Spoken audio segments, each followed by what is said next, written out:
The only way to keep all together is through the CPC, and the CPC is playing that role. So I have no doubt that China will continue on that path and achieve its goals.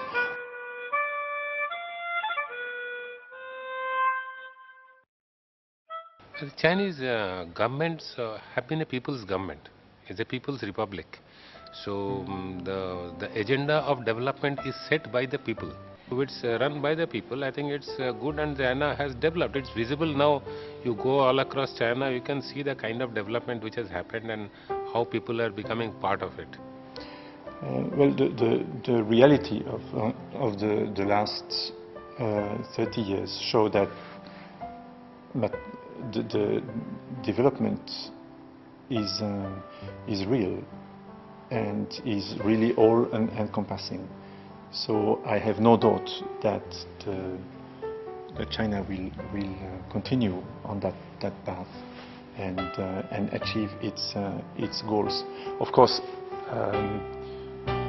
every country, my country and China, have challenges to meet, and they can be obstacles on the path to development and the achievement of the goals. But I trust that the Chinese government will overcome those challenges and reach its goals. When I was here in the 90s, another big country in Asia fell apart and divided in many nations. And I was talking with one professor, and he told me that will never happen in China, because the unity goes around the CPC, and the people have confidence on the CPC. The importance of the CPC therefore has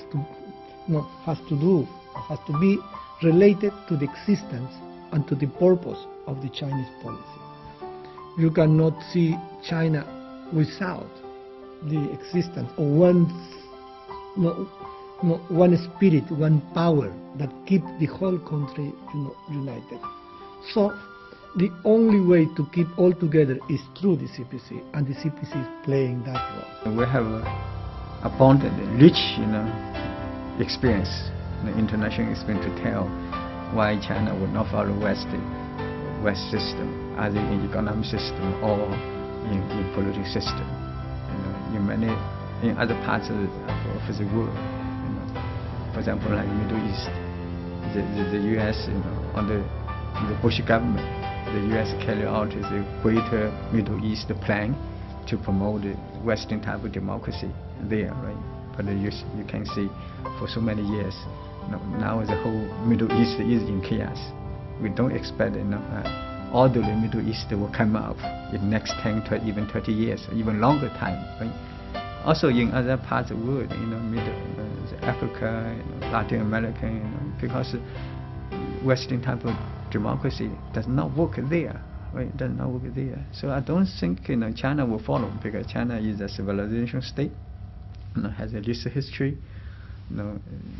So China, I don't.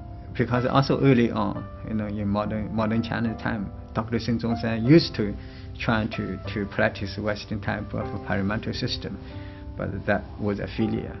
That led to the failure of the parliamentary system, led to warlordism for such a long period. China. So for many generations of Chinese, they still have this bad memory, right? So I don't think and even with very high pressure from the West, China will practice that, because particularly since the open door reform, China has found its own way